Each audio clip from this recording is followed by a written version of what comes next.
Começa agora o podcast De Fato. Uma visão popular do Rio Grande do Sul, do Brasil e do mundo.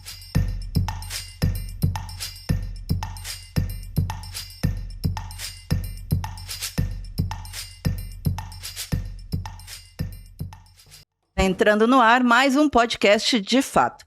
Uma parceria do Brasil de Fato do Rio Grande do Sul com o Sindicato dos Bancários de Porto Alegre e região. Gravado no Estúdio Hall, diretamente do Centro Histórico de Porto Alegre. Eu sou Kátia Marco e comigo na bancada, meu companheiro, né? Ayrton Centeno. Salve, Kátia.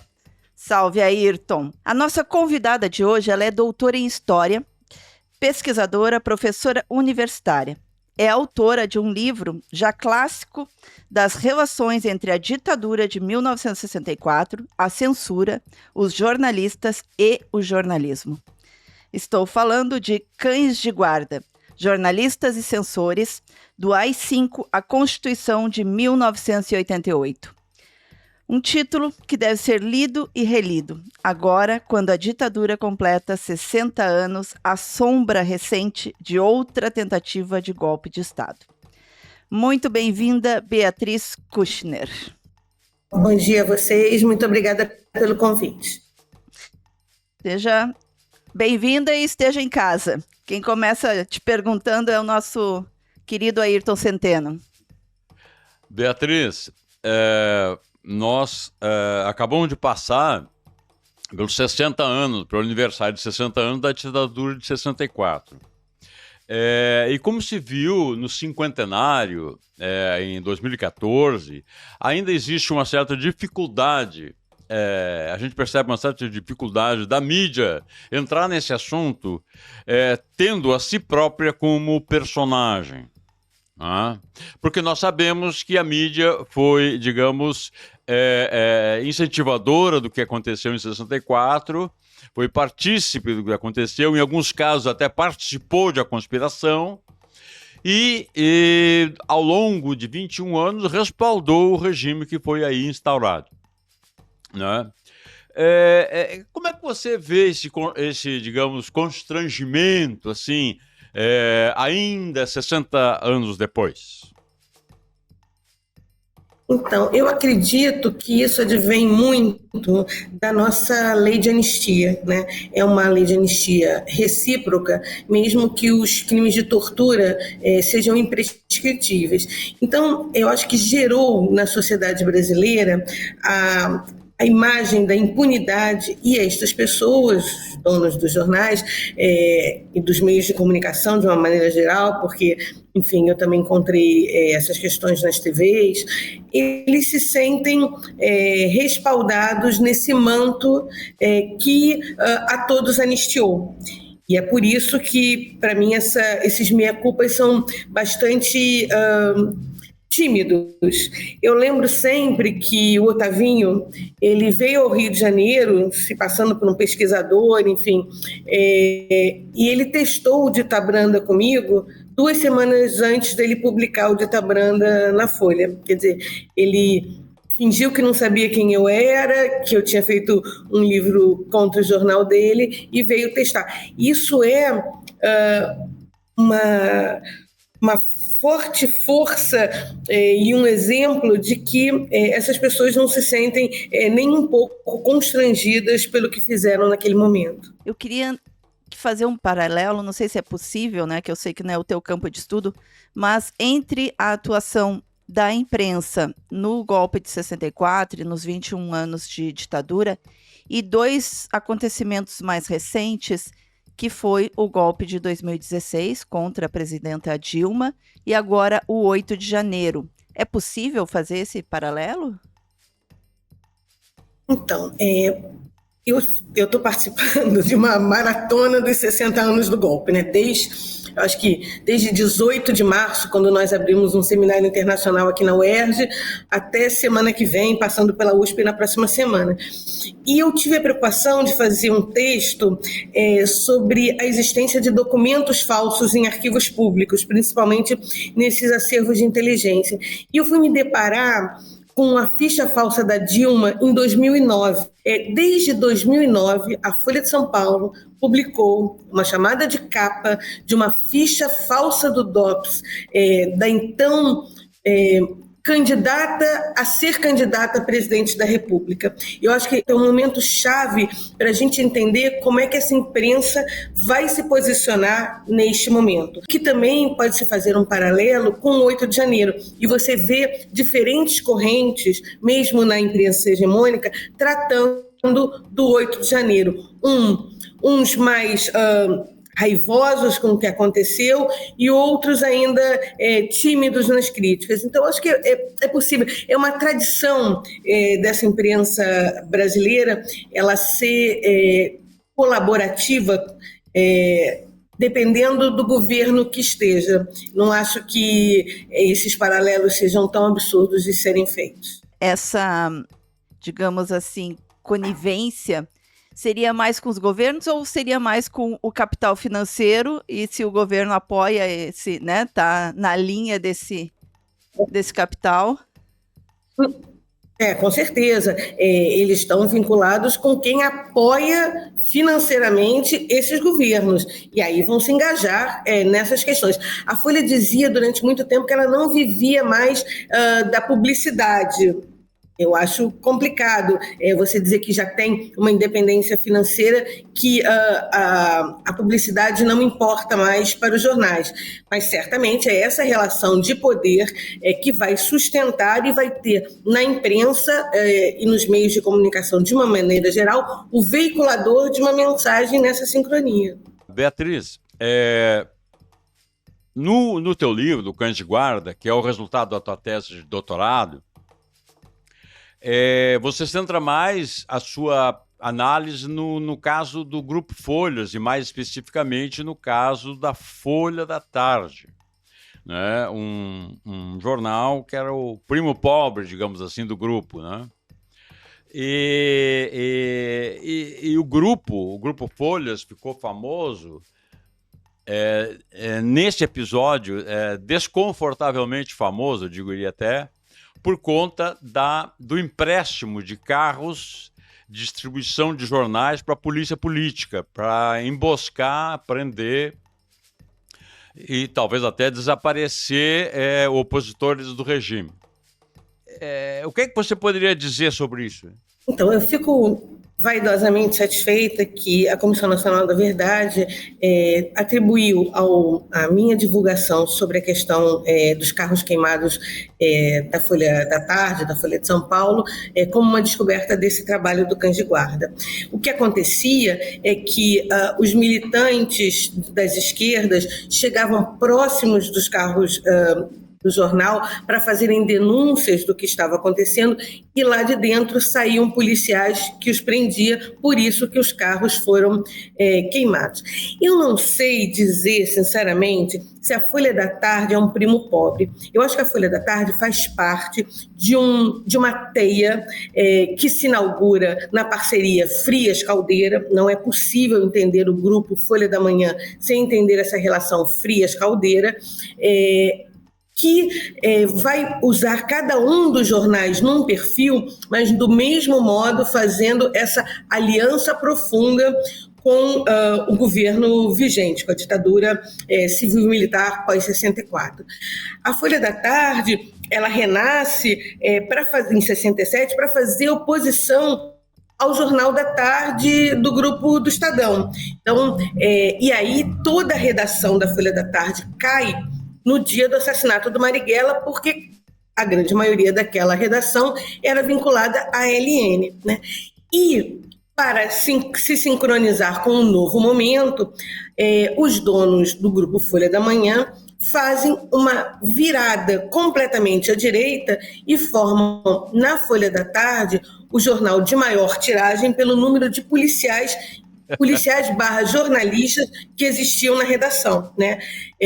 Muitos deles me deram entrevistas na época, e eu acho importante, o meu trabalho é um trabalho inaugural, que mostra o colaboracionismo da Folha de São Paulo, do Grupo Folha da Manhã, aos governos pós-64 e principalmente pós-68,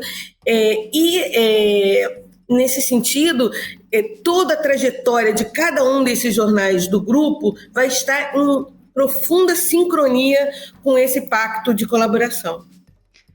Bia, antes tu falasse das fichas falsas, né? Como é que foi essa pesquisa? Que outras fichas falsas tu encontrou? Não, eu ando como professora e pesquisadora muito aflita com a formação de novos pesquisadores, né? Eu acho que, diferente da minha época, entre aspas, porque eu continuo nativa, nós fazíamos pesquisas na Biblioteca Nacional, nos jornais, enfim. Hoje em dia você tem toda uma tecnologia que de casa, que é ótimo, você pode buscar todos esses documentos por uma busca de OCR, né? Você coloca uma palavra e o programa vai te dar todos os documentos ou todos os jornais, todas as matérias que tem aquela palavra. Eu sempre aviso aos meus alunos que se tiver uma sujeira naquela palavra, a OCR não vai ler e provavelmente você não vai conseguir aquele documento, mas enfim, você estará numa abrangência muito grande. E tem me deixado muito aflita quando determinadas pesquisas puxam um documento e dizem assim, a gente encontrou a resposta a determinada questão porque esse documento diz isso. Esse documento, ele pode ser um documento falso colocado no arquivo público. Se você não entende a lógica daquele dossiê, você não vai entender aquele documento. Se você não fizer uma crítica interna àquele documento, ele vai virar um monumento que respondeu a uma questão e pode ser, ele é verdadeiro, ele é autêntico porque está no arquivo público, mas ele pode ter as suas informações falsas.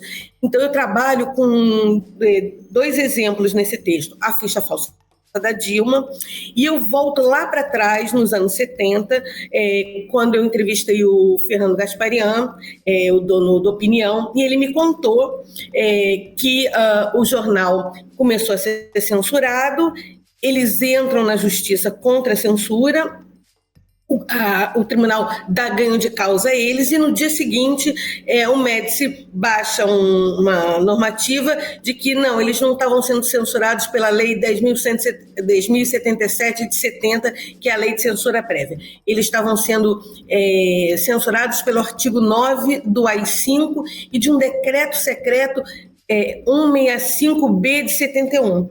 Então, a professora Anne-Marie Schmidt, numa tese defendida nos Estados Unidos, e um grande amigo de pesquisa, que é o Maurício Maia, que também trabalhou com essas questões, mostramos que não, que isso é uma lógica de você legalizar o ilegalizável, e o Maurício descobre um decreto de 163 de 73, então a gente pode provar que o 165B não podia ser de 71, ele é de 73, no mesmo momento em que o Opinião estava sendo censurado. Então, eu estou tentando mostrar como se criam documentos falsos que, se um pesquisador bem treinado não fizer uma boa pesquisa e uma boa reflexão no conjunto documental, ele vai ter conclusões que não necessariamente são verdadeiras. Beatriz, eu vou voltar um pouco a esse caso da Folha, porque eu acho que digamos assim, muito salutar, pedagógico, digamos assim, a gente tratar desses assuntos da Folha, dessa história dos carros, distribuição de jornais do Grupo Folha, até porque na virada lá dos anos 80 e tal, a Folha começou a construir uma outra fachada, né? Surgiu uma outra Folha. Né? Pelo menos assim foi vendida e teve participação no caso da Direta Já, na derrubada do Collor, etc, etc, etc. Muito bem. Assim, só para relembrar essa história do caso dos carros, a LN, que você citou faz pouco, né? A LN, Ação Libertadora Nacional, do Carlos Marighella, soube desse uso, digamos assim, pouco convencional dos carros da Folha. E aí andou queimando, parece que uns 3 carros da distribuição da Folha, né? e mandou um aviso para o publisher da Folha, então, que era o Otávio Frias, o velho Otávio Frias, né? E por conta disso, o Otávio Frias passou a desfrutar de proteção da polícia política.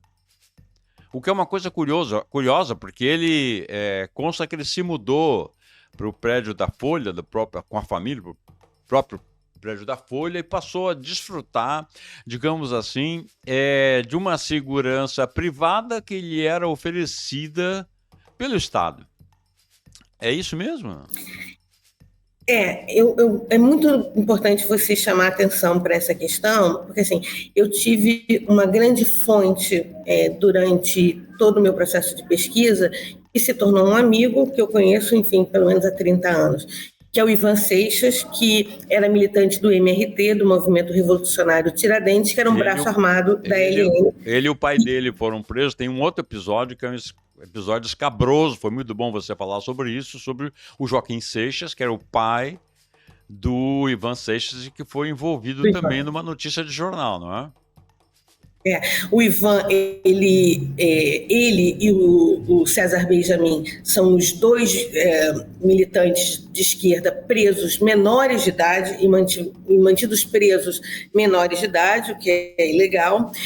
O Ivan, ele é capturado com o pai depois da morte, do assassinato, do justiçamento, melhor dizendo, do Boylenzen, que é um empresário dinamarquês que financiava os aparelhos de tortura da OBAN e do DOI-CODE, e o Ivan, ele é torturado com o pai e é levado no dia seguinte numa caminhonete com policiais, provavelmente para ser assassinado, e os policiais param numa banca de jornal e vão tomar um café, e o Ivan lê na banca de jornal a Folha da Tarde, dando o pai dele já como morto. E quando ele volta para o centro de tortura, o pai ainda estava vivo, mas era uma questão de horas de ser assassinado. Então esse é o papel daquele jornal, de noticiar de forma legalizar mortes sob tortura. O Ivan foi um grande parceiro do meu trabalho, eu devo muitíssimo a ele. Ele sabe isso, ele é o personagem central da minha narrativa, e ele foi um dos primeiros a me falar da questão dos carros queimados pelos militantes, os carros queimados da Folha. E é tão importante isso que você mencionou sobre a transferência da família Frias para esse bunker da Barão de Limeira, porque, às vezes, com o passar dos anos, as pessoas tendem a esquecer essas questões e tendem a trazer isso como grandes novidades quando elas já foram recuperadas em trabalhos anteriores. Se fizer um Google, em 2013, eu acho, numa entrevista que eu e o saudoso Alípio Freire, da Ala Vermelha, demos ao Azenha, no Viu Mundo, nós já falávamos sobre essa questão, sobre a aproximação de policiais para fazer essa segurança. Mas as pessoas tendem ao meu juízo, a aumentar essa questão e não colocá-la no contexto. Ora, nós estamos falando de um dono de meios de comunicação que está colocando jornais a serviço da ditadura, pagando funcionários, luz, papel, tinta, salários. Então, fazer essa segurança deles era quase como uma devolução de um acordo. E as pessoas tendem a aumentar isso como se fosse um exemplo dessa aproximação, quando o exemplo é anterior. Ele é feito na pactuação dos jornais a serviço da ditadura. O delegado Sérgio Fleury, que junto com o coronel Ustra são lembrados, né, como os maiores torturadores, também prestou serviço para o Folhas? Então, essa questão é uma questão delicada da gente tratar. Provavelmente sim, mas é muito difícil você fulanizar neste nível. você tem alguns documentos de depoimentos de militantes ou de depoimentos de agentes da repressão, mas você não tem a contraposição de documentos dos próprios órgãos de Estado, porque muita dessa documentação foi limpa. Por isso que a gente pode fazer sinalizações, mas num momento de busca por reconhecimento e justiça por essas questões, é muito complicado assim, para o Ministério Público, por exemplo, usar desses documentos soltos, sem um arcabouço do que a gente chama na arquivologia de cadeia de custódia, quer dizer, você vê toda a informação sendo encadeada, você dá esse tipo de sentenciamento, claro, provavelmente todos os indícios demonstram que o Fleury tinha profundas relações com o Grupo Folha, mas é muito difícil, ou você precisa ter um cuidado muito grande quando se tratam dessas questões para, num processo de reparação, você não pegar um documento solto sem que ele seja profundamente analisado, contextualizado com outros e começar a dar determinadas informações sem que elas necessariamente tenham uma robusta comprovação. É isso que sempre me preocupa bastante. Beatriz, ainda sobre essa questão, um adendo, né? O Fleury, que era um delegado de polícia, né? Ele era um homem do Esquadrão da Morte. E tem uma coisa curiosa, não seria mesmo de surpreender, embora falta documentação para, digamos assim, arredondar, digamos, toda essa informação histórica, ele já prestava serviços, digamos assim, privados de segurança, porque tem essa relação dele com a segurança do Roberto Carlos. Há uma cena, inclusive, de um daqueles festivais da Excelsior, da TV Excelsior ou da TV Record, que o Fleury está ao lado do Roberto Carlos, assim, ou ao fundo, enfim, ele já teria, digamos assim, ele já faria um biscate, digamos, nessa época. Essa relação do trabalho policial ser exercido de uma forma, usando um termo muito contemporâneo, miliciano, não é uma novidade.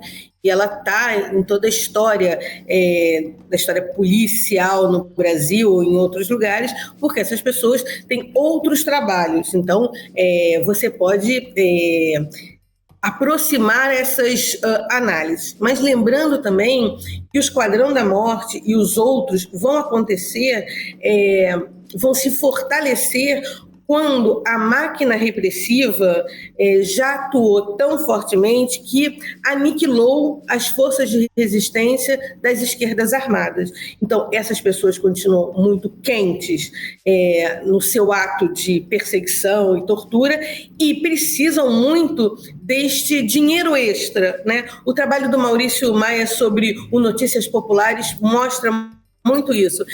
E aí, essa máquina continua precisando existir e vai existir por longo tempo, e também quando o Fleury deixa de ser necessário e se torna perigoso, ele vai ser assassinado exatamente como um miliciano foi assassinado numa fazenda na Bahia, recentemente. Foi bom você tocar nesse assunto, eu ia perguntar justamente isso, se você estava satisfeita com aquela explicação que o Fleury caiu do barco e se afogou, não é?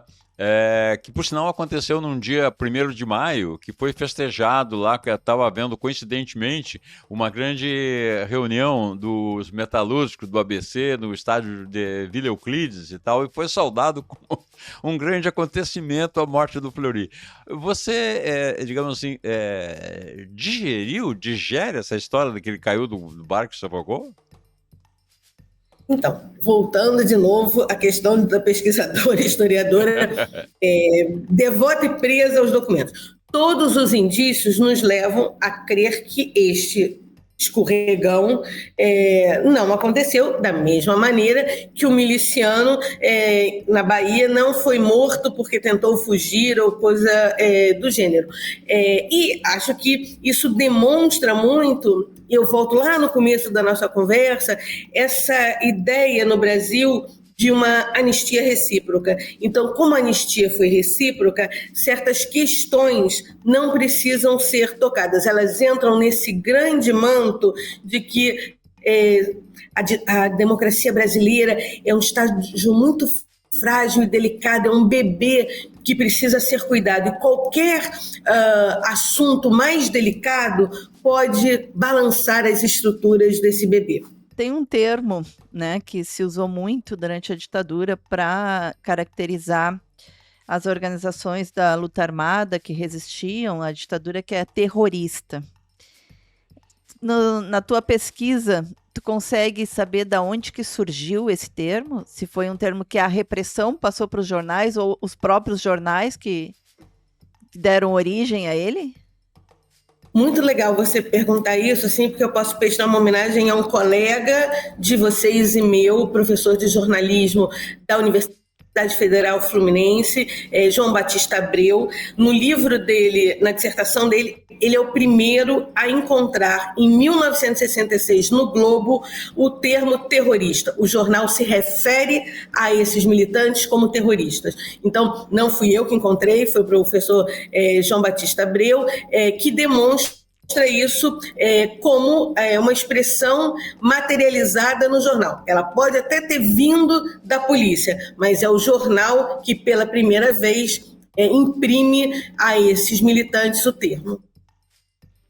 E é interessante porque, digamos, do ponto de vista da informação correta, digamos, da verdade factual com que o jornal e o jornalismo está comprometido, é um erro, né? É uma informação, é uma falta percepção, uma indução, digamos assim, uma rejeição àquele personagem chamado de terrorista, porque você podia dizer que era um assaltante de banco, podia dizer que era guerrilheiro, né? Era mais correto seria chamado de guerrilheiro, mas guerrilheiro, eu imagino, é uma palavra que tem uma carga positiva tremenda, ainda mais numa época de Ernesto Che Guevara, né?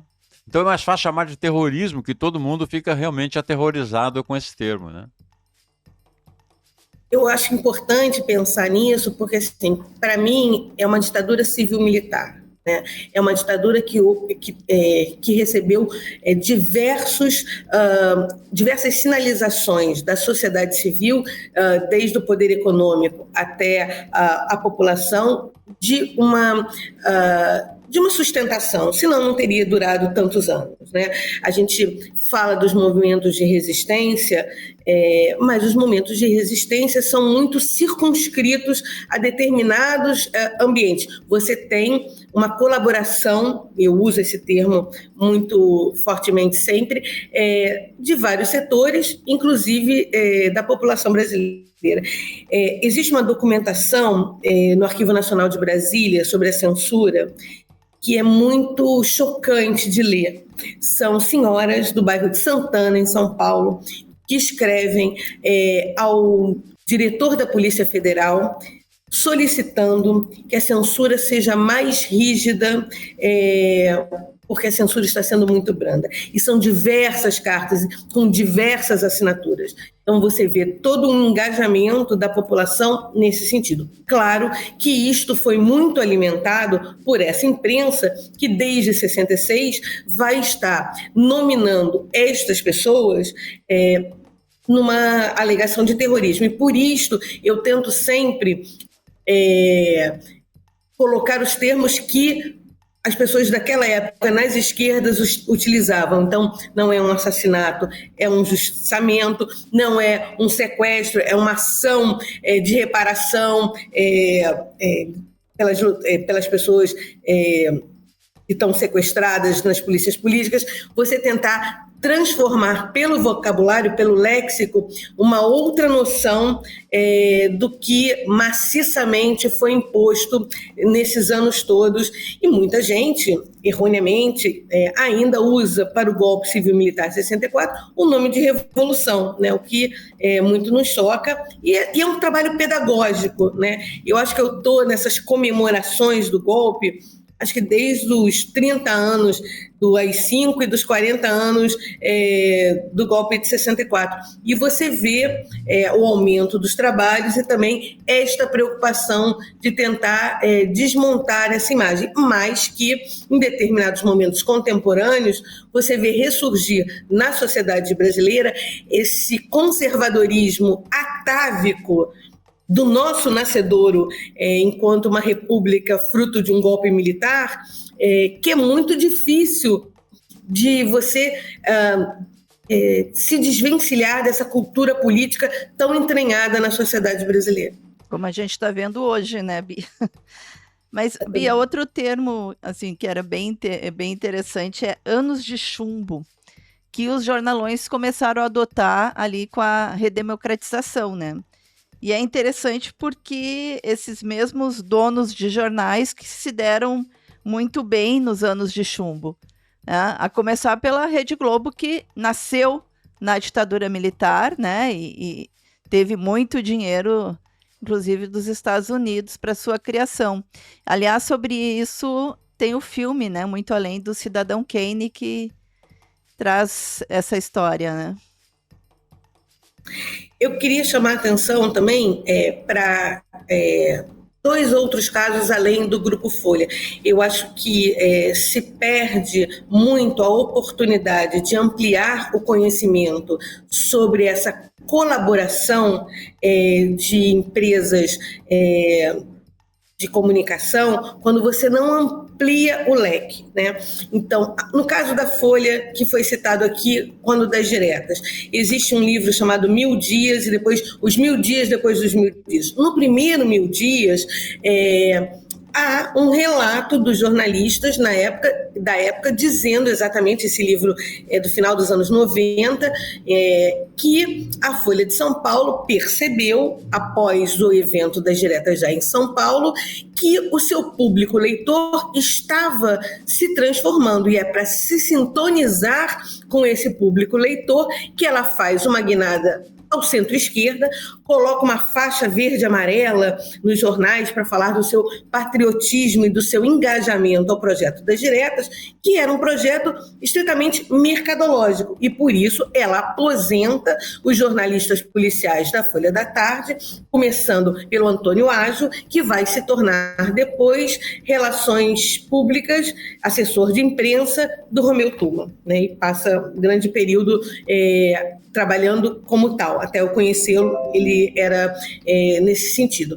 Eu também encontrei dentro da documentação uma correspondência entre o Civita e o diretor da Polícia Federal, onde o Civita está indicando um servidor da Editora Abril que gostaria de dar um curso aos censores como censurar melhor os filmes, e os dois trocam uma correspondência, um agradecendo o outro, e esse servidor foi lá. Um outro caso é a TV Globo. A TV Globo, ela impõe uma coisa chamada controle de qualidade, e ela contrata ex-censores aposentados. Eu entrevistei 2 deles, que fazem a censura prévia aos programas, porque você já tinha tido a censura, aquela novela, eles não podiam ter esse tipo de problema, porque... Roque Santeiro, muito obrigada. Então, eles não podiam ter esse tipo de questão e fazem... Porque, diferente do jornal, o jornal é muito mais fácil você consertar essa questão na edição seguinte. Você paralisar um programa de televisão com toda a propaganda envolvida e todas as pessoas que estão financiando aquilo é muito mais complicado, e por isso que a Globo estabelece esse controle de qualidade na contratação de ex-censores para trabalhar fazendo essa limpeza prévia de qualquer coisa que podia... trazer alguma questão. No livro do Walter Clark, ele fala muito que o Dias Gomes escrevia o que ele queria e ele filmava o que podia. O que você está falando nos mostra, assim, cabalmente, né, que essa história do meia-culpa nunca vai acontecer, claramente. Quando houve algum meia-culpa num ano mais cheio de simbolismo, que foi do cinquentenário, foi uma coisa assim, digamos, de meia confecção, foi até certo ponto, voltou, mas tinha um outro lado e tal. Então, eu acho que essa tarefa de esclarecer esse passado, de jogar luz sobre esse passado, vai vir de gente como você, né? Vai vir de gente que vai procurar os arquivos aqui nos Estados Unidos, né? Onde eles estiverem, e vai mostrar, digamos assim, deixar para a história o que realmente aconteceu, né? Eu acho até que, muito lentamente, apesar da má vontade, né, e do constrangimento, vamos dizer assim, da imprensa, isso aos poucos começa a se estabelecer. Ninguém chama mais, por exemplo, ditadura de revolução, né? Talvez os militares chamem. Os militares ainda Os militares, mas é diferente, é dentro da bolha deles. Né? Então eles falam de revolução, eles falam revolução, né? Aliás, era curioso, porque era Revolução Democrática. Sim. O nome completo, digamos assim, da figura é a Revolução Democrática de 31 de março, ou então Revolução Redentora de 31 de março. Né? Então, eu acho que essa é uma tarefa para a academia. Né? A academia tem que continuar, digamos, escavando esse nosso passado obscuro que tanta gente quer ocultar. E para a imprensa comprometida em trazer luz a essa história, né? Divulgar Certamente. esses Certamente. trabalhos. Então, por isso que eu acho importante os estudos se debruçarem nessa escavação sobre a ditadura, nos seus mais amplos aspectos, de todas das formas que se pode vivenciar aquele período. Por isso a importância desses trabalhos hoje em dia, que vem falando do cotidiano, dos trabalhadores, dos indígenas, como essas pessoas foram impactadas por aquela avalanche autoritária. Também entender que o pós-64 não é um momento de exceção no Brasil. Você teve, um pouco antes, a ditadura varguista, e se você pegar a trajetória do século XX da República Brasileira, você tem muitos momentos dessa exceção ditatorial. Então é importante entender essa história num processo, entender quem eram os militares que estavam com Vargas no Estado Novo, quem são os militares que vão estar em 64, quem são os militares que vão estar hoje com Bolsonaro. Eles têm um encadeamento de geração e de família muito grande. Acho fundamental o trabalho que tem sido feito de ouvir os militantes e também os militantes que têm se debruçado sobre as suas histórias, de maneira ficcional ou não, e aí eu sublinho o livro do professor Daniel Arão Reis Filho, Na Corda Bamba, que é uma delícia de ler, e você pode mergulhar bastante nessa trajetória. Mas eu acho que é fundamental também que os governos saibam do seu papel de fundamental importância na abertura desses arquivos, porque os arquivos militares nunca nos chegaram, e também na necessidade da Comissão dos Mortos e Desaparecidos voltar a funcionar, dessa reparação. Eu gostava muito da cerimônia que o Paulo Abraão fazia, quando ele literalmente pedia desculpas pelo Estado brasileiro. Eu acho que são momentos simbólicos muito importantes, são pedagógicos, e os governos não podem se furtar a essas questões. É muito importante que elas aconteçam. É possível voltar com as comissões da verdade, Bia? Então, eu acho que há uma errônea visão sobre a democracia. A democracia, ela não é o locus do apaziguamento. O locus do apaziguamento e do discurso único, ele é fruto das ditaduras. As democracias são fruto das lutas sociais. E os governos brasileiros precisam entender que as lutas sociais vão fortalecer a nossa ditadura. a nossa democracia. A nossa democracia não pode ser medida de uma forma tão frágil que a qualquer balanço ela vai quebrar, porque senão essa é a percepção da sociedade, que pode ir para frente dos quartéis e dizer: venham militares, porque nós queremos que vocês intervenham. Lógico que o 8 de janeiro teve muito mais arranjos nos bastidores para que ele não acontecesse, mas os governos precisam entender do seu papel pedagógico, e como eu ouvi várias vezes nesses diversos eventos que eu participei nos 60 anos, só se vira a página quando lê a página. Sem ler a página, eu não posso virar a página. Muito obrigada, Beatriz. Quero te convidar para continuar aqui conosco, né? Que ainda queremos te ouvir mais. E aproveitar para te convidar, que está aí com a gente, escutando ou vendo o nosso programa, a apoiar o nosso jornalismo. Esse jornalismo popular, esse jornalismo que conta aquilo que a grande mídia não conta. Entra lá em apoia.se/Amigos do Brasil de Fato RS e contribua com o valor que você puder. Prensa na imprensa. Bom, na prensa da imprensa de hoje, eu quero continuar conversando com a Beatriz, já que ela é uma estudiosa desse tema.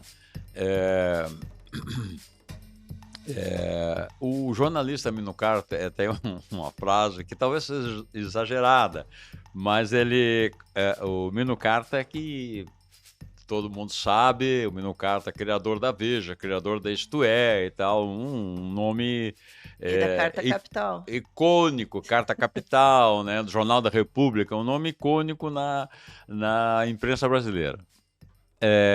E o Mino Carter diz que a mídia brasileira é a pior do mundo. Bom, então, já que tu tens tu, Beatriz, no caso, tá diante de uma janela, assim, né? Uma janela que passa uns anos, estou observando a mídia. Eu queria saber o que tu achas a respeito disso. Acha que a cidadania brasileira está sendo bem servida? Como é que ela está sendo servida pela imprensa corporativa brasileira? Eu acho que a questão da cidadania é o nosso ponto central. Cidadania pressupõe direitos, deveres e inclusão no aparato social, nas relações da sociedade civil. Eu não sei até hoje se esse conceito de cidadania é tão enredado na sociedade brasileira. Acho que não. E é por isto que você tem essa desigualdade gigantesca acontecendo, e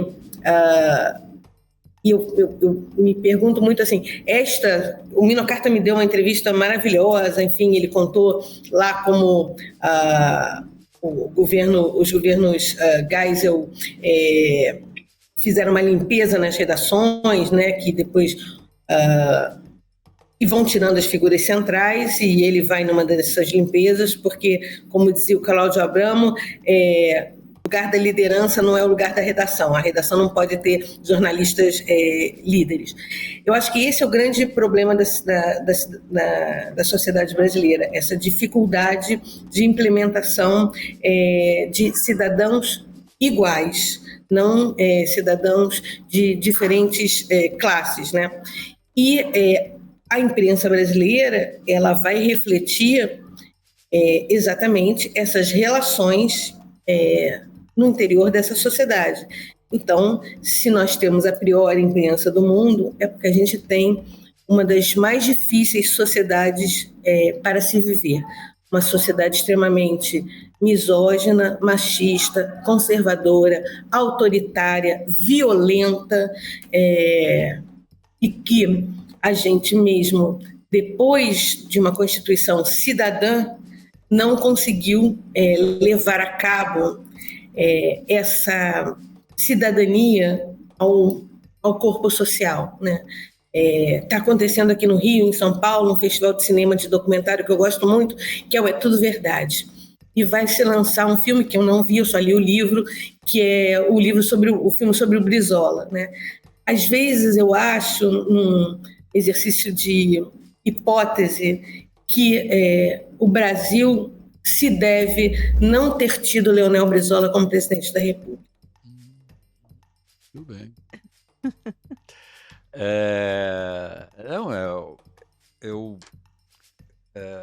Isso me preocupa muito, né? Porque eu entendo que tu estás falando nessa sociedade que veio à tona, misógina, xenófoba, enfim, violenta. E eu acho que a imprensa brasileira, a imprensa corporativa, as redes também, mas a imprensa corporativa brasileira, com a sua agenda, ela teve um papel determinante para despertar, digamos assim, esse núcleo mais bruto da nossa sociedade, né? Que estava, digamos assim, tanto quanto submerso, né? E que ele veio à tona especialmente a partir de 2016, 2017 e culminando com a eleição do Bolsonaro em 2018. Porque às vezes as pessoas acham que o Bolsonaro surgiu do nada, né? Ele é a ponta de um iceberg que está muito bem entranhado. E por isso que a derrota do Bolsonaro não levou todo o lixo que ele trouxe de volta para debaixo do tapete ou para dentro dos armários. E esse lixo a gente vai ter que digerir e limpar. Não tem outra alternativa. É interessante pensar que durante a ditadura civil-militar pós-64, você tinha a grande imprensa corporativa, os grandes meios de comunicação, mas você teve uma imprensa alternativa pujante. Todos os jornalistas que saem da grande imprensa nessa limpeza vão estar nessa imprensa alternativa. Você tem Opinião, o Movimento, o Bondinho, você tem o Lampião da Esquina, que é um jornal gay, que o Agnaldo Silva vai estar, mas também, se você pensar, você vai ter ele no eixo Rio-São Paulo, mas você vai ter ele no Brasil inteiro, mas às vezes é importante pensar assim, a quem ele está conseguindo atingir. No Rio de Janeiro, às vezes, eu acho que ele atinge, assim, aquele pessoal do posto 8 ao posto 10, ali na praia, entendeu? São essas pessoas que frequentam a PUC e que frequentam esses lugares e que estão lendo esses jornais. E você vai ter, hoje em dia, alguma coisa muito mais democrática, que é essa imprensa como a de vocês, que pode participar sem estar vinculado a um grande órgão de comunicação. Mas, da mesma maneira que nós podemos participar, a direita também pode participar e também usa desses mecanismos, né? Então, se torna um momento muito difícil dessas informações e contra-informações circulando o tempo todo. E a gente vai ter que, de alguma maneira, lidar com isso e aprender, enquanto sociedade, como lidar com isso, né? Como digerir isso. E aí, todos esses valores da sociedade brasileira ou vão ser colocados em xeque ou vão ser reforçados. Cabe a nós um pouco nos organizarmos e sabermos como decidir essas questões, né? Não vai vir do céu. Muito bem. É da terra mesmo, né? Bem, e muito com o pé no chão para a gente conseguir lidar com tudo isso. Muito obrigada, Beatriz. Não esqueça de curtir, compartilhar o nosso podcast, deixar o teu comentário, o teu feedback e sugestões. Também vou lembrar vocês, né, do Cine Bancários, a programação do Cine Bancários, que é um cinema bancado pelos sindicatos bancários. É um dos raros cinemas de calçada de Porto Alegre ainda, que fica aqui na Rua General Câmara 424. E tem uma programação do melhor do cinema brasileiro. Nessa semana, está estreando o filme Domingo à Noite. É um filme que garantiu para Marieta Severo o prêmio de melhor atriz no Madrid Filme. O longo estará na sessão das 19 horas. Ainda seguem em cartaz os filmes Saudosa Maloca, às 15 horas, e Nada Será Como Antes, a música do Clube da Esquina, às 17 horas. Que, aliás, dizem que é maravilhoso, viu, Centeno?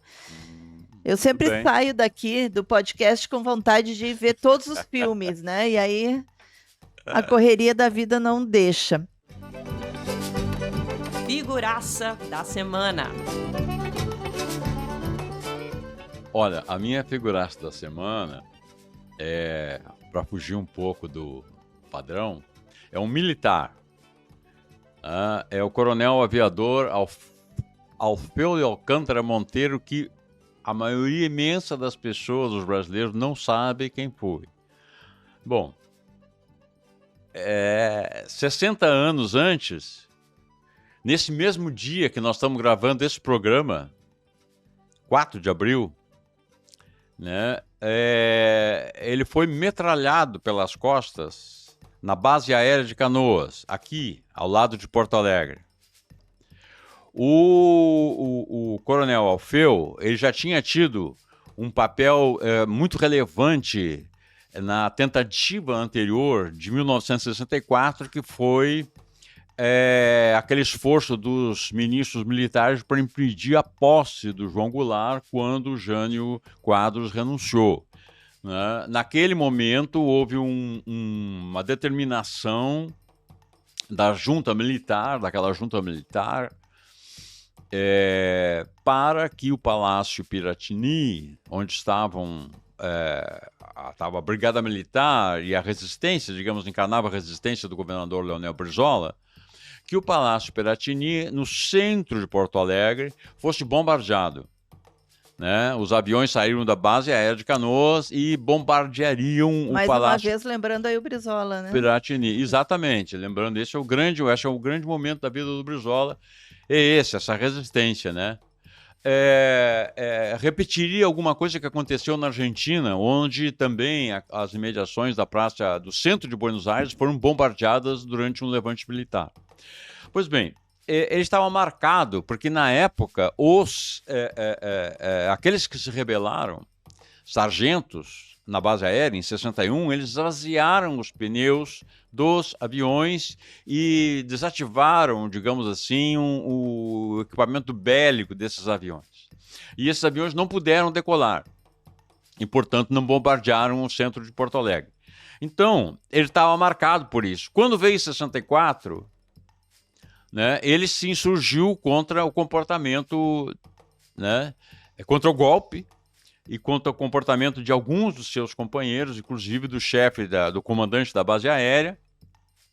E numa reunião fechada, ele foi metralhado pelas costas, segundo a Comissão da Verdade, com 16 tiros. Né? Então, isso aconteceu no dia 4 de abril, imediatamente após o golpe, né? E ele é uma das primeiras vítimas do golpe militar, uma vítima de sangue do golpe militar. Muitas vezes a gente pensa que o golpe, digamos assim, só passou a matar mesmo a partir de 68, com o AI-5, mas não, muito antes aconteceu imediatamente. Esse mártir, digamos assim, da resistência ao golpe de 64. Aliás, essa é uma outra história, né, que o Silvio Tender conta muito bem em alguns filmes dele, né, sobre os militares que resistiram ao golpe militar, né. É uma boa sugestão, eu gosto, Centeno, mas eu queria trazer uma outra, porque foi uma questão que me chamou muita atenção também essa semana, que foi uma decisão inédita da Comissão de Anistia, né, que é vinculada ao Ministério dos Direitos Humanos e que reconheceu as violações coletivas no período da ditadura militar aos indígenas. Né? Foi uma audiência no dia 2 de abril, agora, terça-feira, em que a presidente da comissão, a Enéia de Stutz e Almeida, se ajoelhou perante a matriarca de Janira Krenak para formalizar o pedido de desculpas aos indígenas Krenak em nome do Estado brasileiro. Eu achei muito simbólico isso e eu queria trazer, né? Ela até disse, né, na fala dela, que pela primeira vez eu não vou fazer esse pedido de desculpas de pé. Vou pedir sua permissão para me ajoelhar com sua bênção em nome do Estado brasileiro. Eu quero pedir perdão por todo o sofrimento que seu povo passou. Eu quero pedir perdão na presença aqui de seu pai, que está aqui conosco neste momento, e todos os seus ancestrais. Eu estou pedindo perdão pela perseguição que nos últimos 524 anos o seu povo, assim como os demais povos originários, sofreram por conta da invasão que os não indígenas fizeram nessa terra, que é de vocês. Então fica aqui o meu registro, né? para a Enéia de Stutz e Almeida. E vale lembrar que é outra coisa que ainda precisa de um maior esclarecimento, embora já tenha alguma literatura sobre isso, pesquisa sobre isso, que é o caso das mortes no campo durante a ditadura. Sim. E mais especificamente a morte dos povos originários, né, que se conta em milhares. Mais numerosas do que as mortes nas grandes cidades durante a ditadura. Bia, tu tem uma sugestão aí pra gente também?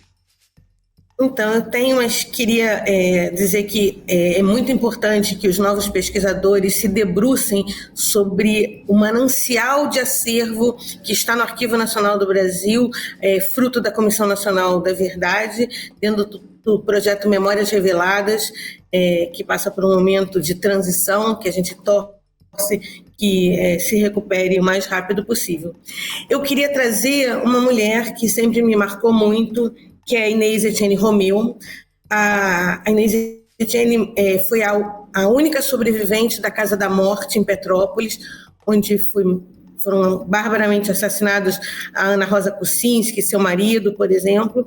E a Inês passa por torturas dilacerantes, sobrevive a tudo isso, e nos anos de 1988 a 90, ela dirigiu o Arquivo Público do Estado de São Paulo, aonde está o acervo do DOPS. E no próximo dia 27 de abril se faz 9 anos da morte muito estranha que aconteceu com a Inês na invasão da sua casa, no encontro dela bastante machucada. Então, eu acho que é uma mulher que sofreu muito e conseguiu, mesmo assim, ter um trabalho muito interessante numa documentação que falava diretamente com a história dela. Queria lembrar dela. Nossa, tá difícil hoje, hein? Temos 3 aqui poderosos. Eu vou sugerir que a gente vote na Inês, sugerida pela Beatriz. A Inês é a nossa convidada e, portanto, nós vamos votar no voto da nossa convidada, que de alguma maneira ela espelha o voto, não é? O voto dos demais, nos demais, as nossas referências, as tuas e as minhas, eu acho que estão consagradas também, de alguma maneira, no voto da Beatriz. Inês Etienne Romeu. Aliás, Inês Etienne Romeu ela precisa ser lembrada por outra coisa também. Esse período, eu tenho falado disso aqui repetidas vezes, esse período do levante contra a ditadura por parte das organizações da luta armada, ele teve uma presença muito importante da mulher, né? Muito superior à presença que a mulher tinha, por exemplo, antes de 64, no Partido Comunista Brasileiro. Então, que era a maior organização de esquerda da época. Então, é importante que a Inês, em determinado momento, ela foi uma das dirigentes, teve no triunvirato da vanguarda popular revolucionária. Então, ela é uma dessas mulheres, por exemplo, que fez política, fez luta social, assim, com destaque naquele momento. Muito bem, então a nossa figuraça da semana é a Inês Etienne Romeu. Aproveitar mais uma vez para convidar a apoiar o Brasil de Fato, a contribuir com a comunicação popular, para essa comunicação que fala aquilo que a grande imprensa não fala. Entra lá em apoia.se/Amigos do Brasil de Fato RS. Lembrando também que se você tem um recadinho para a gente, crítica, sugestão de pauta, pode entrar em contato com a redação pelo e-mail redacalrs@bdfestados.com.br ou pelas redes do Brasil de Fato. Terminamos por aqui, mais uma vez agradecer a presença da Beatriz e semana que vem estamos de volta com mais entrevistas, análises e pitacos diversos. Até mais, meu povo! Você ouviu o podcast de Fato, uma produção do Brasil de Fato, Rio Grande do Sul.